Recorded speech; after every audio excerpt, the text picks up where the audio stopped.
Well, hi there, food friends. It is Kevin. It is Kevin, and I'm Ralph. I'm behind the camera. And welcome to Cavalcade of Food. Well, here we are, Ralph, in our last throes of cottage season. Yeah, it's winding down, sadly. The chill's in the air, and the trees are absolutely beautiful. Gorgeous in Michigan. They're at full color here in this part of Michigan, and it's just incredible to see. It's like a bouquet. You're driving through a bouquet of flowers sometimes with all these really vivid, bright colors. But with that chill in the air, as you mentioned, that's a good time to get the oven turned on. Exactly, because we like to keep the cottage cozy and warm, and one way that we do that is we bake things and we have the oven on. So you know what? We have our 57 Frigidaire Share Look range here. Preheated to about 400 degrees. Ready to work on what? On cheddar garlic biscuits. Oh. Okay. So we've been on a bit of a biscuit kick. One, we love these biscuits because these are similar to the ones that you get at a certain national seafood chain restaurant, and that are just one of the best things. It's one of the things. One of the things that most people like. And they're just wonderful. Anyways, and the other thing is, our dear friend from North Carolina gave us some flour. Our dear friend Hans gave me a couple of bags when we saw him back in August in Maryland. He gave me a couple of bags of Adlu flour, which you can't get up here in Michigan. This is milled in North Carolina, or no, it's distributed in North Carolina. Anyways, this is a Carolina flour, and that's another reason we're into all the biscuit baking lately. Because I have this self-rising flour, which Hans feels that this flour is best for biscuits, and I think he's right. He says that sometimes that all-purpose flour is like that the commercial stuff you get is sometimes it's like spackling or paste. Well, yeah, because of the wheat that it's milled from, the kind of wheat. So anyway, we're using our self-rising flour, the Adlu brand. And here's what I've got. Okay, I've got a big bowl. I've measured out 2 cups of self-rising flour. Okay. To that, I'm going to add some baking powder. Now, self-rising flour already has the leavener in it and salt, but we're going to add a little extra.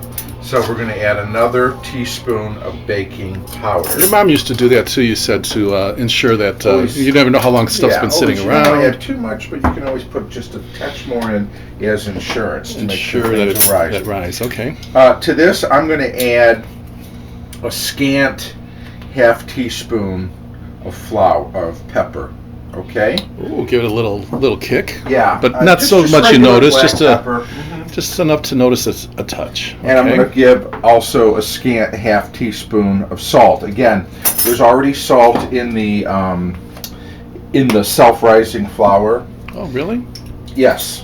Then I'm going to add 2 teaspoons of sugar. Oh. So this will sweeten it up a touch? Just slightly. Give this a little sweetness. Again, these are seasonings and basic flavors that they won't stand out so much as they'll come together to make it just a delicious tasting biscuit. Exactly. And you could do one of 2 things. You can either sift all these ingredients together in a flour sifter, or you can just sort of whisk it together to make sure that all of these dry ingredients are nice and combined.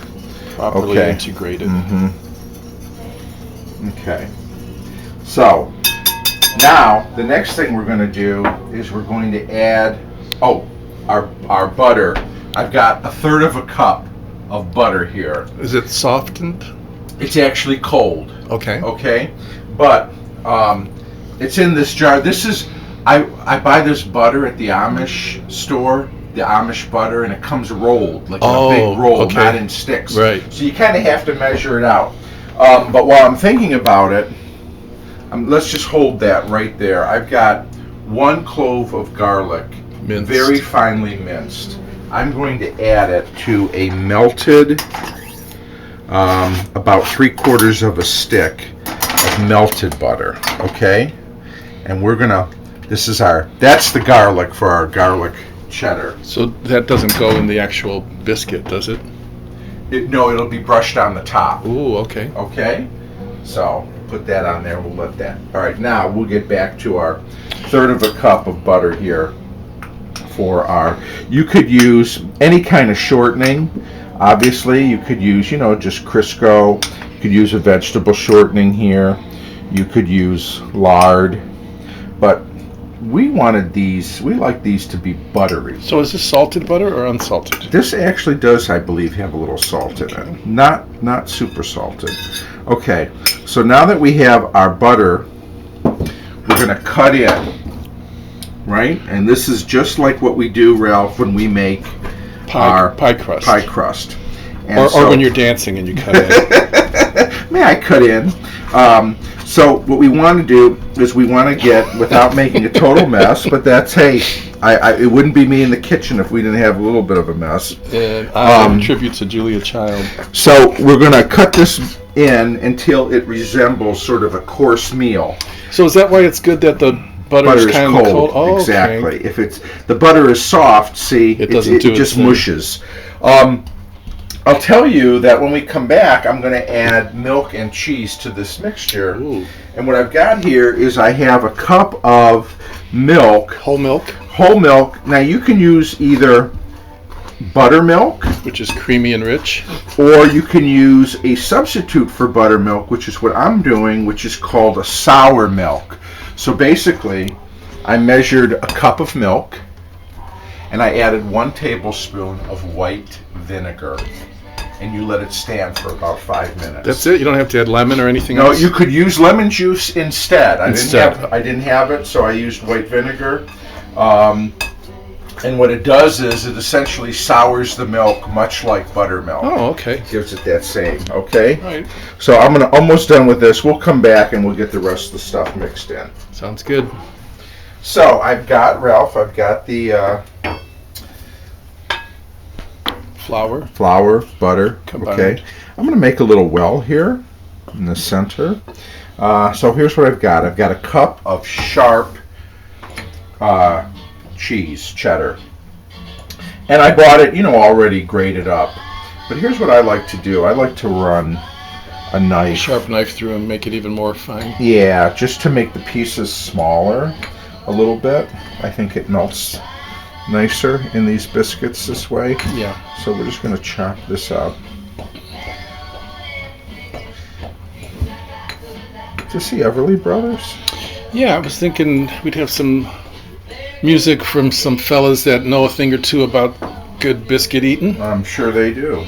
Okay, so let's add our milk, our sour milk, 1 cup, and 1 cup of sharp grated cheddar cheese. Now, we're going to just mix all this up. Now, the thing about biscuits, so I've been told, because, we're Yankees, so we don't make biscuits as much. We make rolls. But watching people like Hans and other good old Southern cooks, it's the less you handle the batter, the better. Okay. Like when you do a meatloaf and things like exactly. You don't want to overwork it. No, you want to moisten your dough here, and just make sure everything's wet, but don't overdo it. Okay. Exactly. Stop. Okay. So now we've got a baking sheet here. I've lined it with parchment paper, and these are what we call drop biscuits. Okay. Sometimes, like you have biscuits where you take your dough and you roll it out, and then you take your biscuit cutter, right, and you cut it. Mm-hmm. Well, this is such that it's we're not doing that. We're actually just dropping. Yeah, like a drop cookie, exactly, or like a KRP in Cincinnati turkey drop. Yeah. So what we're going to do is we're just going to drop by big tablespoons here onto our parchment. Oh, yeah, I see. So you make a rough approximation of a biscuit, and then You should get about a dozen, I think. Yeah, and you notice when you eat a biscuit like this, they're kind of chunky. Yeah, and they're all, they're not uniform in shape. That's how you know they're homemade. Especially a cheddar cheese garlic biscuit like we're making. Now what we're going to do is we're going to bake these, and then this. Remember, I added the garlic to the butter. Oh, that butter is garlicky now. Okay, so we're going to keep that on the back burner, literally. And then what we'll do is after they bake, we're going to brush the top of these biscuits. You mean so after they come out? Yes. Or halfway through? Or after they come out. But they're still kind of... They'll be very hot. But we've learned that even when something comes out of the oven directly, they're still baking in a way. Yes. Like cookies and such. That's why you have to let them set. Otherwise they get real hard if you bake them too long. Okay, so... Almost done here. Looks like you're going to get a dozen. I might get a baker's dozen. Even. Oh, now I see why they call it a baker's dozen, because there's often a little bit left over. Yeah. And that's how you get 13. Okay. So. Or you know what I'll do? Because I don't have room for 13. You can move a couple of them. I'm going to add. We'll make a couple a couple bigger ones. Okay. Nothing wrong with that. Yeah. It's a sticky wicket. Sticky biscuit though, but you want to get all that goodness. Yeah, you don't want to waste any of that deliciousness. Let's see, this guy could use a little addition. Now, obviously, you could make 2 dozen if you wanted to make smaller biscuits with this recipe, depending on, how many you have for dinner or what the plan is. All right. So again, we've got the oven at 400. We're going to bake for between 12 and 15 minutes. You just kind of check on them, see when they brown. Exactly. And then we add the butter. With making garlic cheddar biscuits. Or cheddar garlic biscuits if you prefer. Way, it's all good. It's been 15 minutes. It's smelling good in here, isn't it? Oh, yes. So here's what I'm going to do. I'm going to turn the oven off. I'm going to take out our biscuits. We're going to brush them with this garlicky butter.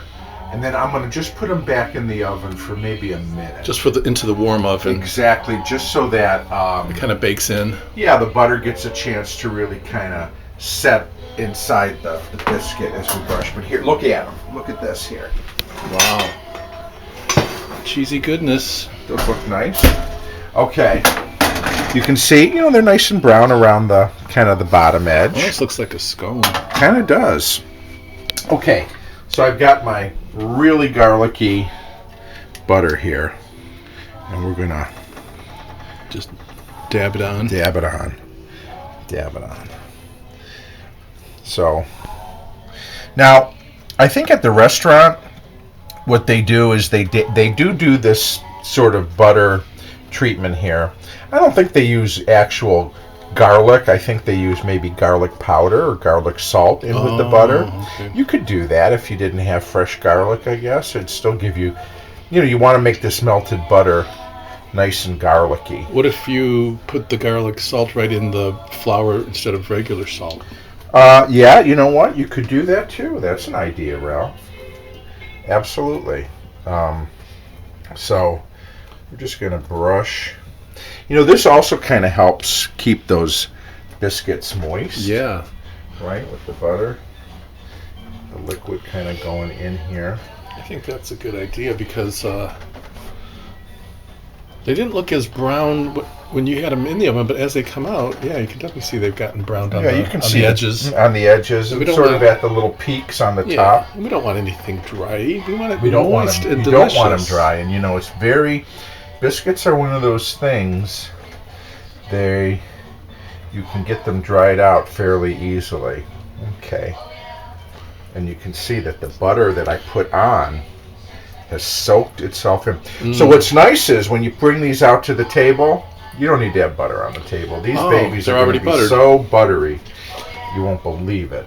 So the trick is to not overwork the flour and not overbake the biscuit. Right.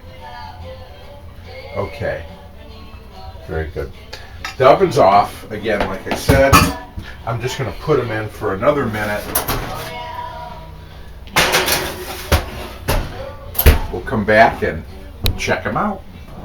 Let's take our buttered biscuits out. It's funny because now you can really smell the garlic. Yes. Part of it. It's really gotten into the... They are a biscuit thing of beauty, aren't they? They sure are. So, you know what? I got a little plate here. I know we're not gonna have them for a while. This one here on the end. Or maybe this one. Well, I think they should all be the same. Now this is why I like parchment paper. Really for cookies and biscuits, and really makes it easy to... These biscuits love each other so much they don't want to come apart. Exactly. Oh, look at that. See the nice golden brown on the bottom? Whoop. What, are you burning yourself? No, It's a slippy slidey? It's a slippery little sucker. Okay. So let's get an interior shot. Here, Ralph. You can see... I don't know if the camera can pick it up, but I see little orange areas of the cheddar cheese. I see a fleck of pepper. And what I really also see is a very light, crumbly interior. I don't know if the camera can. Maybe the camera can't, but your mouth will.